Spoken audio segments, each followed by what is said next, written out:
Hoy continuamos con el estudio de campos vectoriales y nos vamos a dedicar hoy a campos en R3. O sea que nuestro objeto de estudio va a ser una función de tres variables, f de x y z, con resultados en R3. O sea que consiste de tres fórmulas, típicamente P, Q y R, de tres variables x y z. La vez pasada vimos que estos se grafican poniendo sobre cada punto de x y z el vector f de x y z y que sirven para modelar ciertos fenómenos físicos. Vamos a volver sobre eso. También vamos a abreviar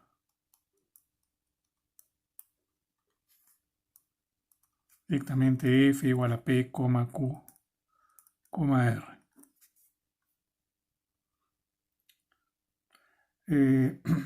Recuerdo que mencionamos la vez pasada que un campo f es conservativo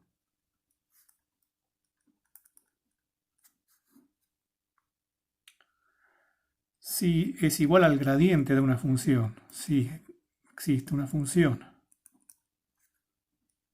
f minúscula de R3 de tres variables, tal que f coincide en todos los puntos con el gradiente de f minúscula.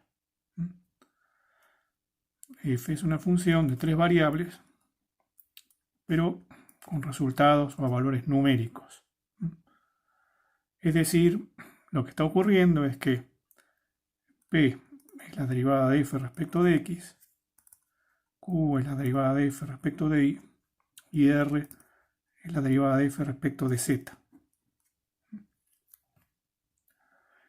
Y recuerdo también que en estas circunstancias a f se la denomina potencial.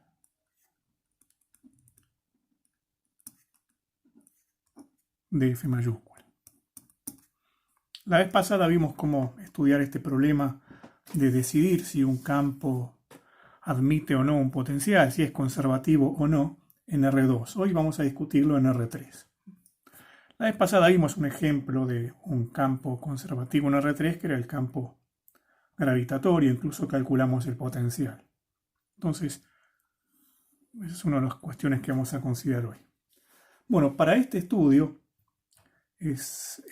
para el estudio de saber si un campo es conservativo o no, y además por otras circunstancias, son muy útiles unas operaciones que vamos a considerar hoy que se realizan sobre campos vectoriales. Entonces hoy las herramientas que vamos a utilizar son las siguientes operaciones sobre campos vectoriales,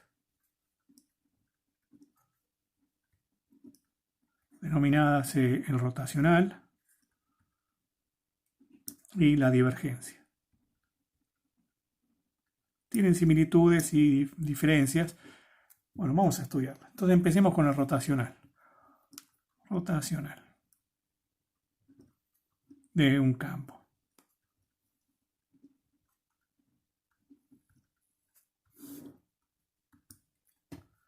Bueno, definición.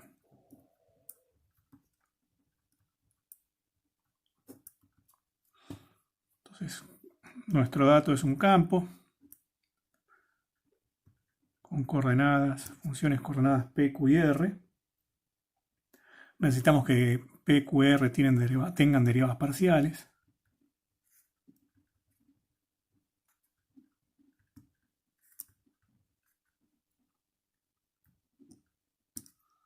Entonces, llamamos rotacional de f en símbolos rot f al siguiente nuevo campo vectorial que se obtiene a partir de f, es decir, a partir de p, q y r. En la primera coordenada ponemos la derivada de r respecto de y menos la derivada de q respecto de z.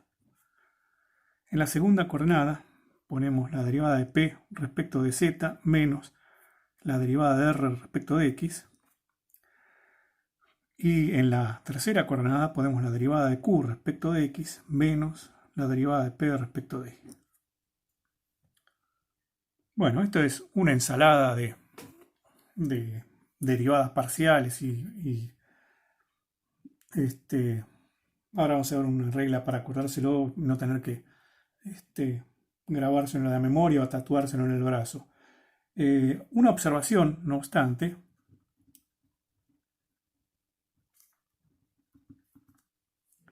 que el rotor rotacional de F, también se lo llama rotor, es un nuevo campo vectorial. O sea, lo que se obtiene a partir de esta operación es un nuevo campo vectorial.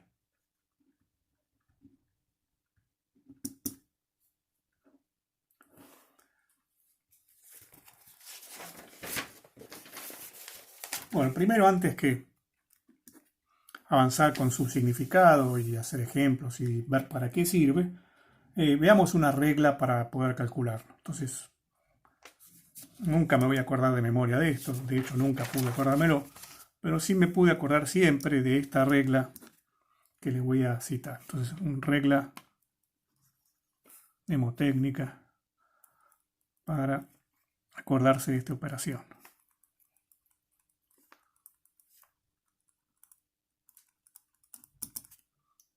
Es la siguiente. Entonces, llamamos rotacional de F a lo que se obtiene de la siguiente cuestión. Vamos a poner una matriz, una pseudo matriz más bien, porque en la primera fila vamos a poner I, J y K, los versores de R3.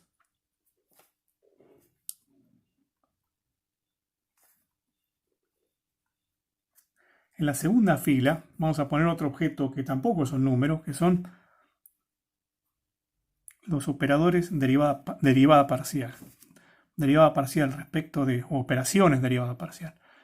Derivada parcial respecto de X, derivada parcial respecto de Y, derivada parcial respecto de Z, en orden. Entonces las operaciones derivada parcial las podemos llamar. Una matriz ya bien rara. En la primera fila tiene versores, en la segunda tiene operaciones y en la tercera ponemos las partes del campo P, Q, R. Y hacemos el, digamos, determinante, entre comillas, de esta operación. ¿Qué quiere decir hacer el determinante? Bueno, seguimos las mismas reglas del determinante. Yo lo voy a hacer, cada uno lo puede hacer como le guste, pero yo lo voy a hacer trazando las diagonales positivas y las diagonales negativas. Entonces empezamos con esta. Esta diagonal tiene I, derivada respecto de I, y P. Entonces tiene I, derivada respecto de I en ese orden, y P. Esto se entiende, hay que hacer la derivada respecto de P, perdón, de P respecto de I y ponerla en el multiplicando al versor I. Esta es la primera diagonal. La segunda diagonal que va con signo más puede ser esta. Tiene K, derivada respecto de X, y Q. Entonces, por el versor K multiplicamos a la derivada de Q respecto de X. La tercera diagonal tiene P, J y derivada respecto de Z. Las ponemos en orden. J, derivada respecto de Z, de P. Menos ahora viene. Y todas las que vienen con signo menos. Las diagonales que van al revés. K, derivada respecto de I, de P. Menos esta otra diagonal que tiene I. I, derivada respecto de Z, de Q. Y por último, J, siempre con signo menos estas, derivada respecto de X. Perdón, acá era R, ¿no? De haber puesto mal, acá es R.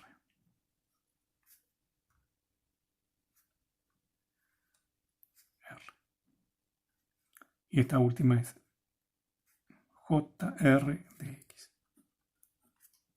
Bueno, Habiendo sorteado esto, entonces formamos el vector. ¿Qué hay con I? Esta y esta. Hay RI menos QZ. ¿Qué hay con J? Hay P derivada respecto de Z menos R derivada respecto de X. Y por último, con K,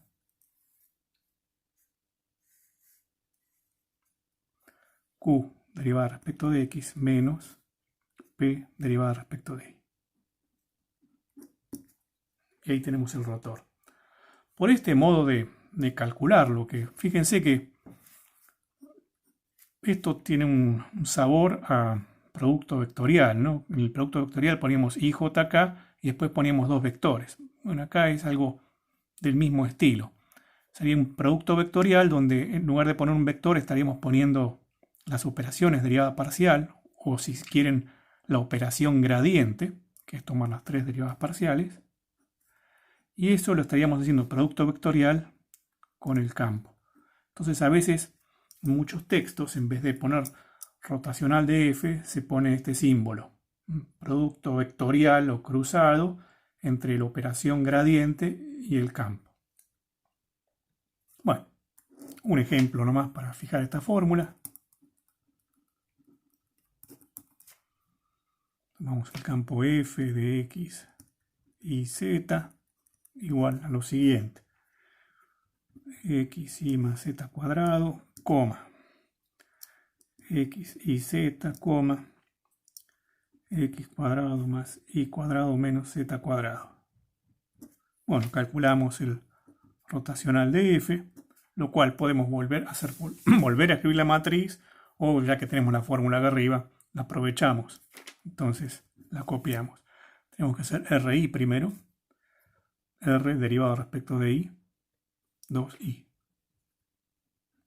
Menos Q derivada respecto de Z.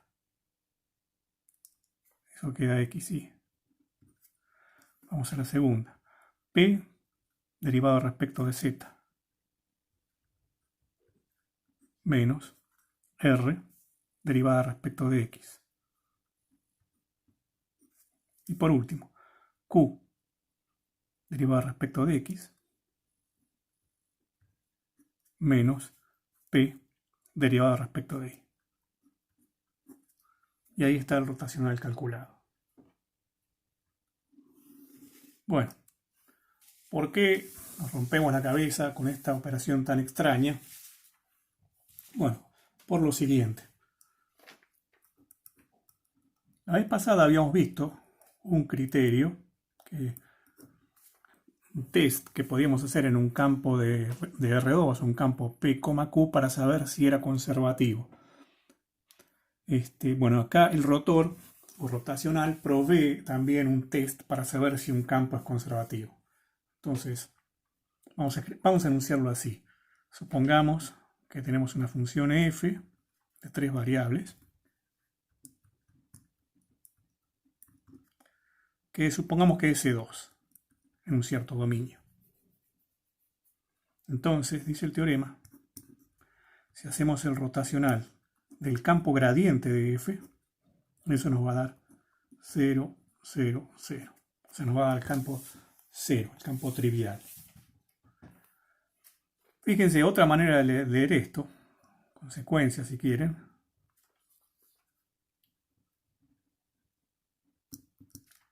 es que si un campo f mayúscula quiere jugarla de ser gradiente de alguien, cuando le hagamos el rotor va a tener que dar 0.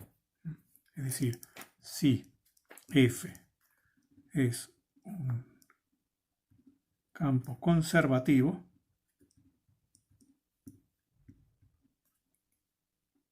es decir, f mayúscula es el gradiente de una cierta f minúscula, entonces, ¿qué va a pasar? Cuando hagamos el rotor de f mayúscula, es decir, el rotor del gradiente de f minúscula, eso nos va a dar 0, 0, 0.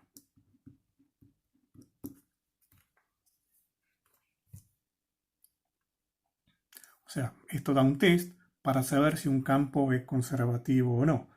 Por ejemplo, el campo F mayúscula del ejemplo anterior no es conservativo.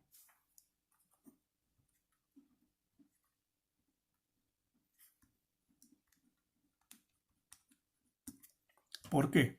Porque hicimos su rotacional o rotor y no da idénticamente 0. Tiene que dar 0, 0 y 0 para todo x y z del dominio, y eso no está ocurriendo.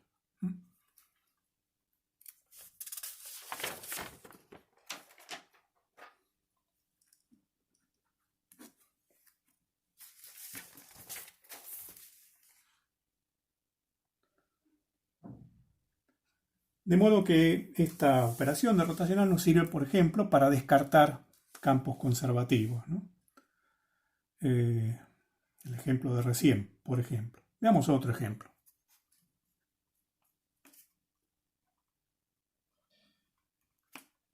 Tomamos el campo ahora, f de x y z igual a y z más 2x, xz menos 2y, xy. Y preguntémonos si es conservativo.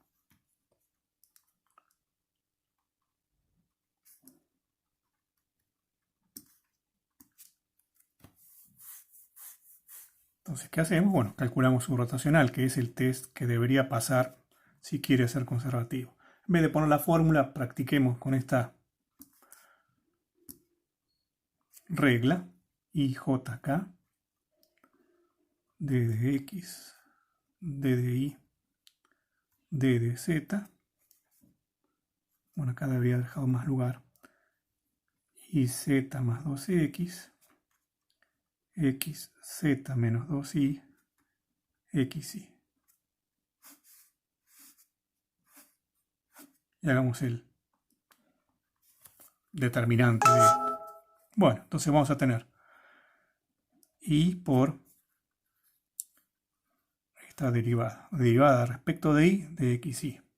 Eso da x más j por la derivada respecto de z de esto. Eso es y más k por la derivada respecto de x de esto. Eso es z. Después vienen los que restan. Y por... Bueno, empecemos con este. Bueno, ya puse y. Y por la derivada respecto de z de este, que eso es x. J por la derivada respecto de x de xy. Eso es y. Y k por la derivada respecto de y de esto que está acá, que es z. Entonces, si nos fijamos, ¿qué quedó? En el primer lugar quedó x menos x. En el segundo lugar quedó y menos y.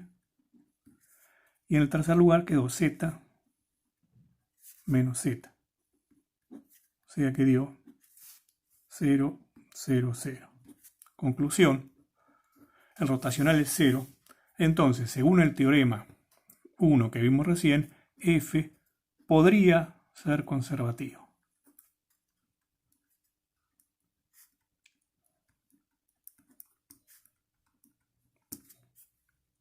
Bueno, ¿cómo sabemos si los es o no? Bueno, resulta que hay un teorema 2 análogo al teorema 2 de la clase pasada que dice que este test en realidad es suficiente para saber si el campo es conservativo.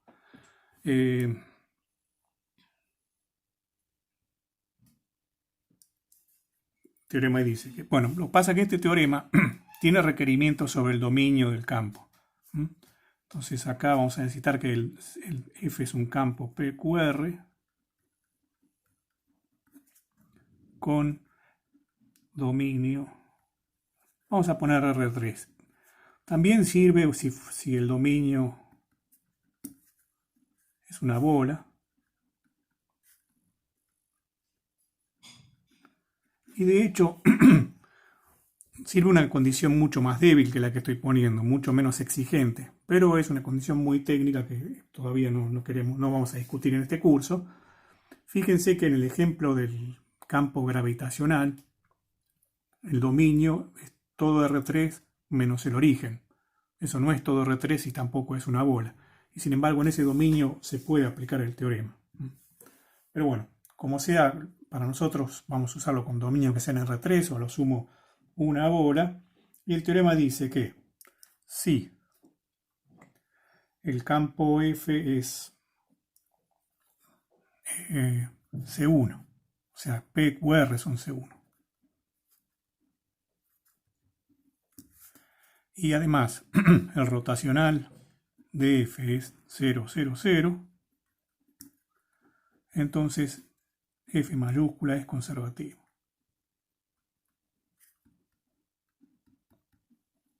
Es decir, hay F minúscula, tal que el gradiente de F minúscula es F mayúscula. Bueno, entonces, según este teorema, el campo, por ejemplo, el campo que está acá arriba es conservativo. Entonces, el campo F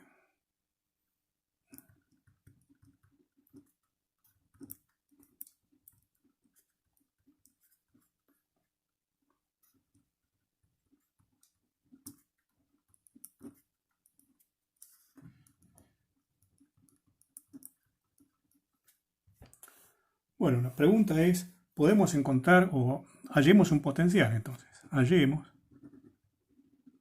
entonces un potencial f minúscula, es decir, una función f minúscula de 3 variables, tal que el gradiente de f minúscula sea f mayúscula. Bueno, este es un ejercicio que aparece en la guía, entonces conviene hacer algún ejemplo de ver cómo se hace esto. Entonces hagámoslo.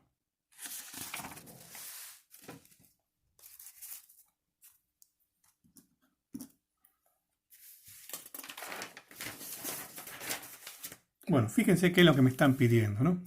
Me están pidiendo que encuentre una función f tal que cuando hago la derivada de f respecto de x, me dé la primera componente del campo, es decir, iz más 2x.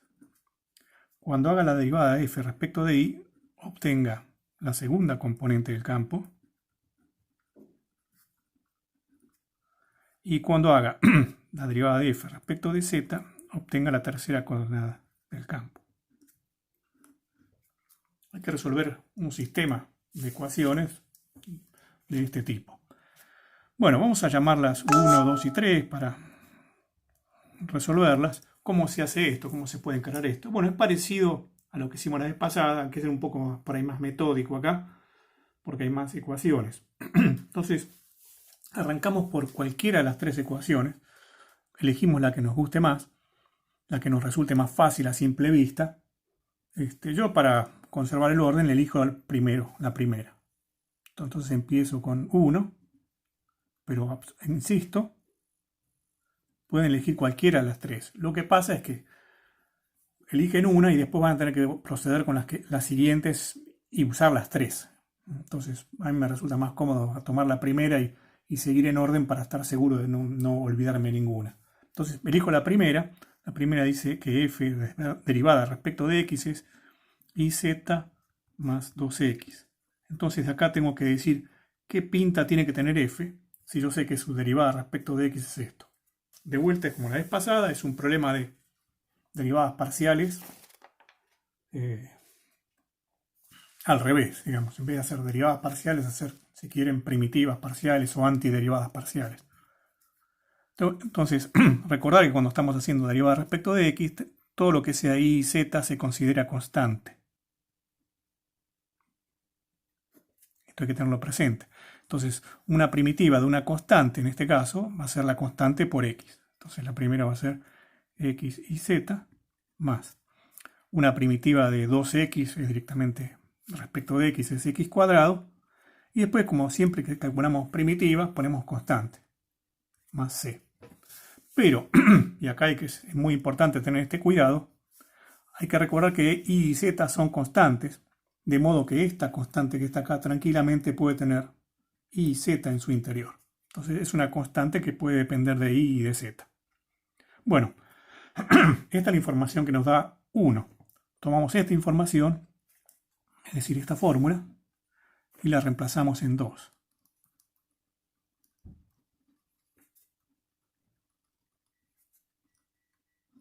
¿Qué queda? Bueno, queda fi, f derivada respecto de y, que debería dar, según este sistema, xz menos 2i. Entonces tenemos que hacer la derivada respecto de y de x y z más x cuadrado más c y z. Bueno, derivado respecto de y. Queda esto. Derivar esto respecto de y nos va a dar xz. La derivada de esto respecto de y es 0. Y la derivada de la constante, bueno, ahora la constante no es más constante porque en su interior tiene eventualmente y y z y estamos derivando respecto de y. Entonces lo que va a aparecer es la derivada de la constante respecto de la variable y. Constante entre comillas, ¿no? Bueno, si pasamos en limpio el principio y el final de esta condición, lo que tenemos es que xz menos 2i debería ser igual a xz más ci de iz. Bueno, fíjense que se tacha esto con esto y nos queda entonces que menos 2i debería ser igual a la derivada respecto de y de esta función c de iz.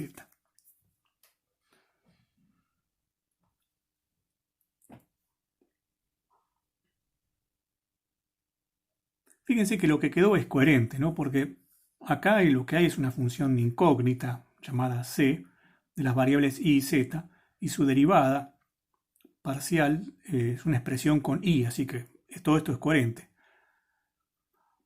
Estaríamos en problemas, déjenme notar que subrayar que esto es coherente. Estaríamos en problemas si en esta fórmula de este lado hubiera sobrevivido alguna x. Las x ya no deben aparecer porque esta expresión solamente tiene que tener y y z a lo sumo. Así que si acá apareciera una x y no se hubiera cancelado esto está mal hecho y hay que empezar de nuevo. Hay que revisar si está bien calculado el rotacional, ver si en efecto da 0, 0, 0 y revisar la cuenta anterior también. En este caso no hace falta, entonces esto es coherente y lo podemos sacar una conclusión de acá. Si la derivada respecto de y de esta fórmula es menos 2i, entonces eso quiere decir que esta función incógnita c de iz es de la forma menos i cuadrado, que es la primitiva de esto, respecto de y, más constante. Pero de vuelta, recordar que cuando estamos haciendo derivada respecto de y, se interpreta que z es constante. Así que esta constante tranquilamente puede tener z en su interior. Ya no y porque es constante respecto de y, pero sí podría tener z en su interior. Entonces, si pasamos en limpio, queda que la f ya la sabemos un poco más.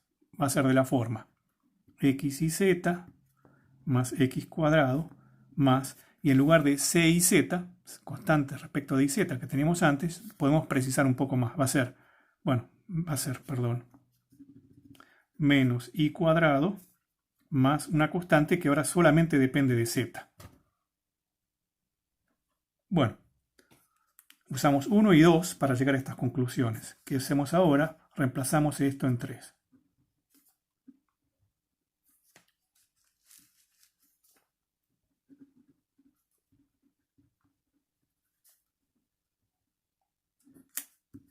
Y entonces, 3 que dice que cuando hacemos la derivada respecto de z, nos debería dar xy.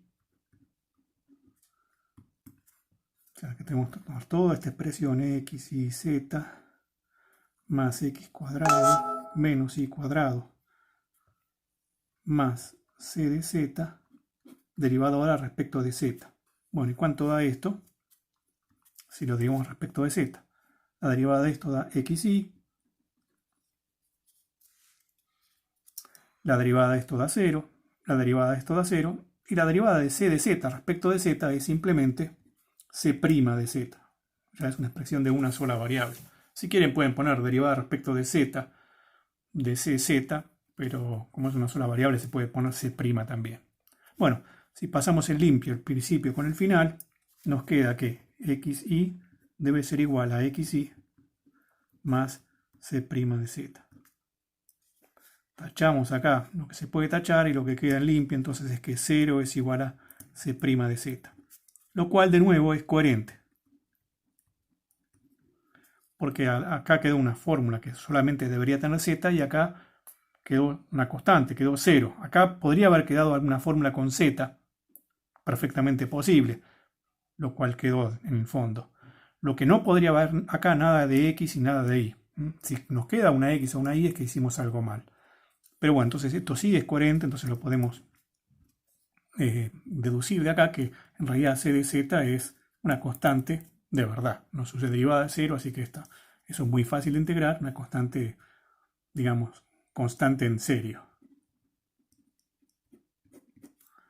Bueno, entonces si juntamos todo, ya tenemos determinada una posible, en realidad todos los posibles potenciales f. La respuesta que obtuvimos es f de x y z igual a x y z, estamos copiando de aquí, x y z más x cuadrado menos y cuadrado más c. Bueno, si quieren pueden verificar que cuando calculamos el gradiente de esta obtenemos la anterior. Bueno, prestar atención a todos los pasos y sobre todo las cosas que no debían ocurrir en el medio. Bueno, esta es una de las habilidades que van a tener que desarrollar, de detectar campos conservativos y poder calcular su potencial. No es para nada difícil, practicando les va a salir bien. Antes de pasar a la otra operación que llamamos divergencia, quería decir algunas palabras sobre qué mide el rotacional de f. Además de ser una herramienta técnica, digamos, que resultó ser útil para detectar campos conservativos, si tiene algún significado en sí, un significado geométrico o físico. Bueno, y lo tiene, más de uno, pero por ejemplo, si nos metemos en el ejemplo en que f de x y z es el campo de velocidades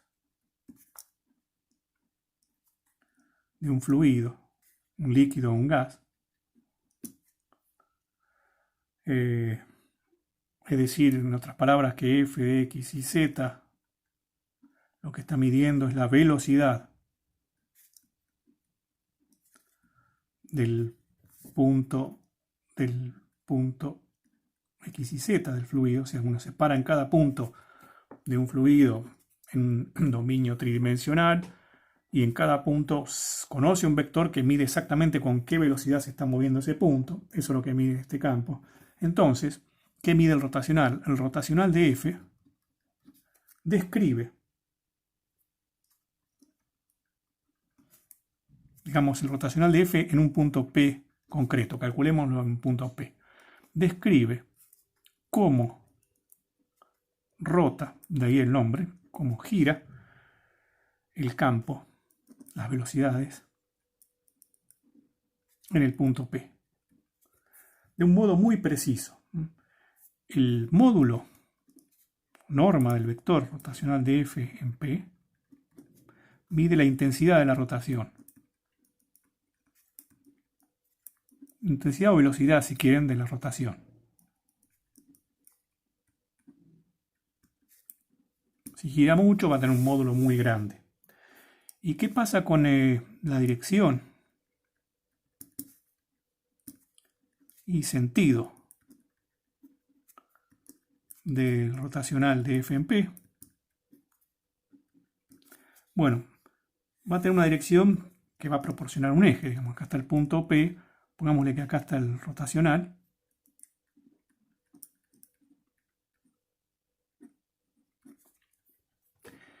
El eje que contiene el rotacional, cuando lo ubicamos en el punto P, no en el origen, sino en el punto P, el vector ubicado en el punto P, trazamos el eje, lo que va a dar es el eje de la rotación.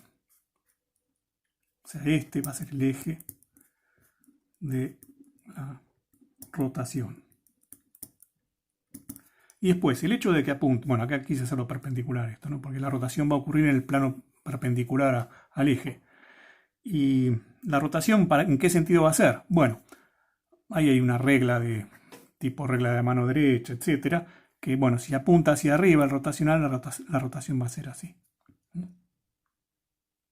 Si apunta hacia abajo va a ser al revés. O sea que tiene bien puesto el nombre porque da una cantidad muy interesante y describe una cualidad muy importante del campo.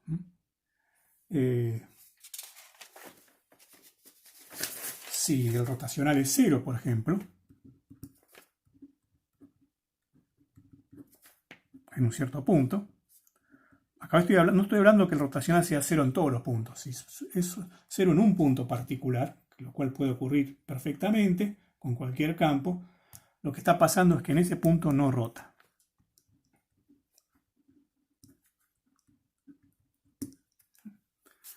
Es decir, no hay un remolino del fluido en el punto P.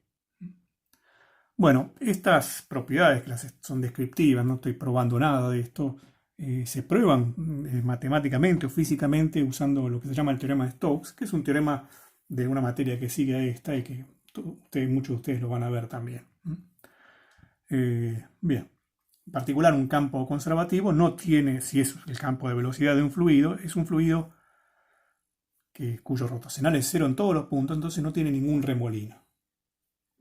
Bueno, dicho esto, pasemos a la siguiente operación que vamos a ver hoy con campos vectoriales, que es la divergencia de un campo.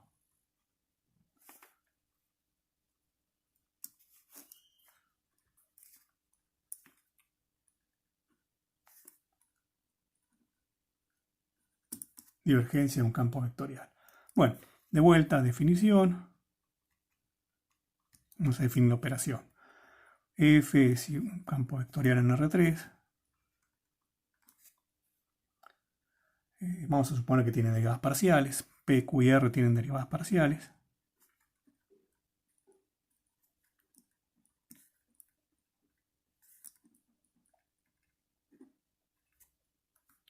Entonces llamamos divergencia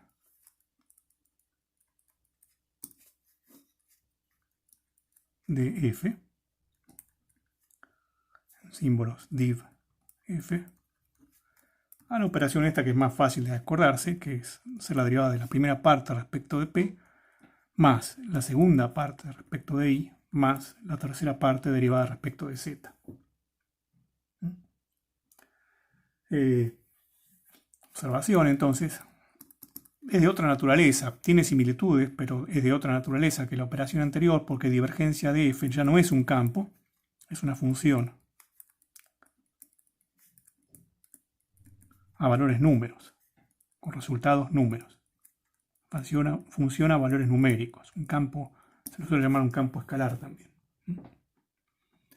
Y también se lo suele denotar la divergencia, usando algo parecido a lo que hicimos antes, como el producto punto o el producto escalar entre el campo, perdón, entre el gradiente y el campo, ¿no? Porque recuerden que esto era la operación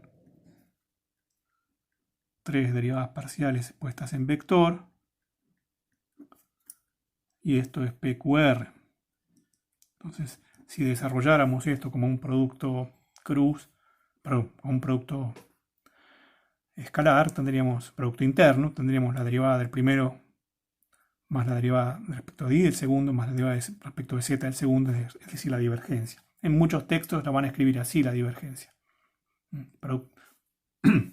Bueno, un ejemplo sencillo para solamente para fijarlo, f de x y z, tomemos x cuadrado más y, x más 3y, 2xy z cuadrado. Bueno, queda la divergencia de f. Hay que hacer la derivada del primero respecto de x, la derivada del segundo respecto de y, 3, la derivada del tercero respecto de z, 4x y z. Lo que se obtiene es una función entonces.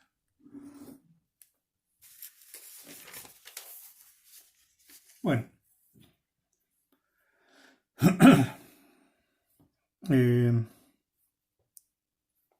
Hay un teorema que relaciona a la divergencia con el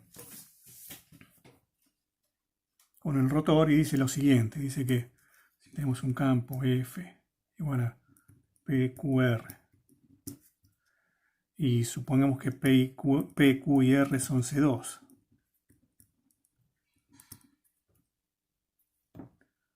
entonces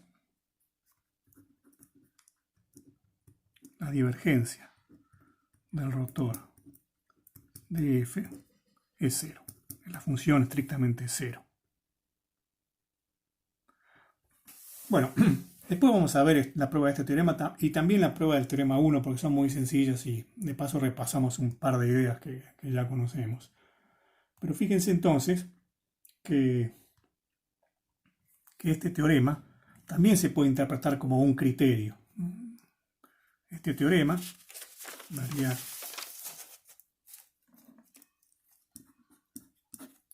criterio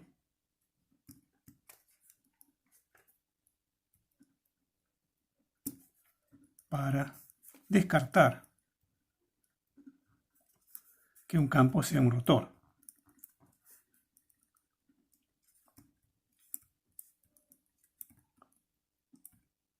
Un rotacional. Entonces, por ejemplo, si ustedes les preguntan, les dan un campo. Hagamos un ejemplo. Tomemos el campo, ya que usemos el campo de recién. O sea, f de x y z igual a, bueno, el de recién.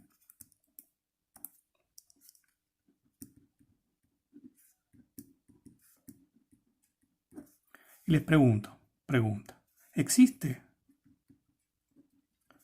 un campo G para que cuando hacemos el rotor de G nos dé F? O sea, ¿podría ser este campo F la descripción de la rotación de un fluido G? Bueno, la respuesta es, hagamos la divergencia. Si esto fuera cierto, la divergencia debería dar 0. Pero ¿cuánto dio la divergencia de esto? Lo hicimos recién. Dio 2x más 3 más 4x y z. No es 0 en todos los x y z. Entonces la respuesta es no a esta pregunta. F no es rot G para ningún G.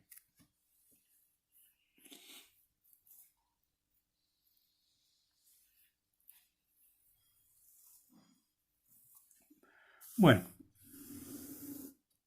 no hay mucho más que esto que vamos a hacer con la teorema de rotor y divergencia. Con la rotor y divergencia, perdón. Un par de observaciones. Primero es que mide la divergencia. ¿Por qué recibe ese nombre de paso, no? Que mide divergencia de F. Bueno, de nuevo, usemos la interpretación de que f de x y z es el campo de velocidad de un fluido.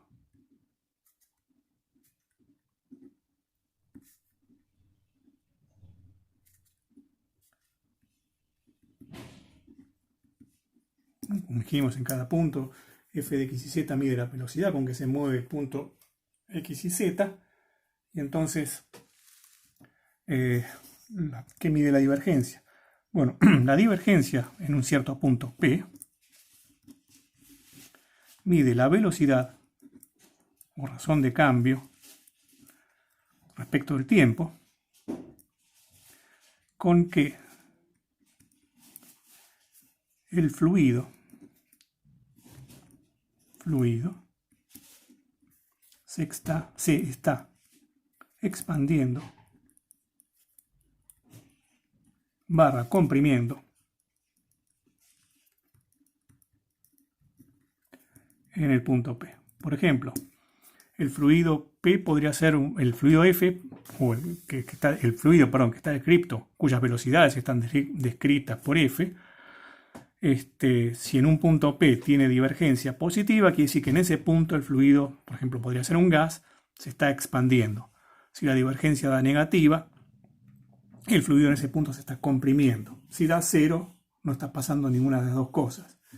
Por ejemplo, un fluido cuya divergencia sea siempre cero, es lo que se llama un fluido incompresible, ¿no? Si la divergencia de F es cero en todo X y Z, el fluido no se comprime ni se expande en ningún punto. Entonces el fluido se llama incompresible. El campo, podemos decir, es incompresible. Van a escuchar este nombre y se refiere a eso, a que la divergencia sea cero. Bueno, quería terminar la clase de hoy con una cosa, si quieren, más teórica, pero muy sencilla, que es la prueba del teorema 1, o sea que prueba de la afirmación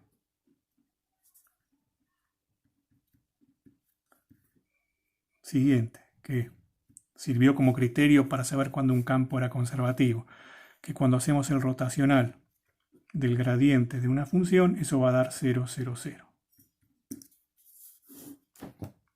Es una simple prueba para practicar esta regla. Entonces tenemos que hacer el rotacional del gradiente de f. Es decir, poner... Bueno, acá la hipótesis sobre f era que f es C2. Entonces ponemos I, J, K, derivada respecto de x, derivada respecto de y, derivada respecto de z. Y acá ponemos las tres partes del campo, que son fx, fi, fz. Entonces, ¿qué va a dar este rotacional? Vamos a hacer un poco ya más abreviado. ¿Qué va a haber con i? Con i va a haber la derivada de fz respecto de i, o sea, fz vuelto a derivar respecto de i, eso es fzi, menos el otro que tiene i es este que está acá con signo menos, la derivada respecto de z de fi, o sea, fi derivada respecto de z. Bueno, ¿cuánto da esto? Ya sabemos, si la función es C2, fzi es lo mismo que fiz, esto da 0. Bueno, y lo mismo pasa cuando vemos la j. En la j hay como signo más la derivada de z respecto de fx. Y en la j con menos hay la derivada respecto de x de fz. En la componente k hay, con signo positivo, fi derivada respecto de x menos fx derivada respecto de y. 0, 0, 0. Y la otra afirmación que hicimos, el teorema de recién,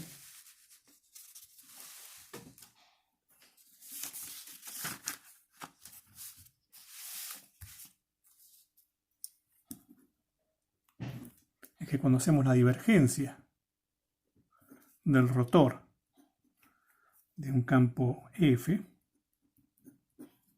eso también da 0. Bueno, lo que estamos haciendo ahora es la divergencia. Lo que voy a hacer es copiarme el rotor para no tener que calcular de vuelta un rotor. Entonces voy a la primera página. Tengo que hacer la divergencia de este campo rotor, que era RI menos QZ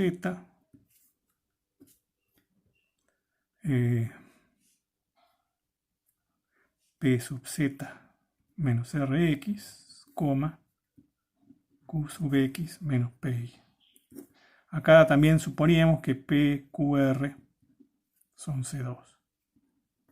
Bueno, entonces queda la divergencia. Hay que derivar esto respecto de X. Entonces me va a quedar RIX menos QZX. Hay que derivar esto respecto de Y. Entonces esto va derivado respecto de X. Esto derivado respecto de Y.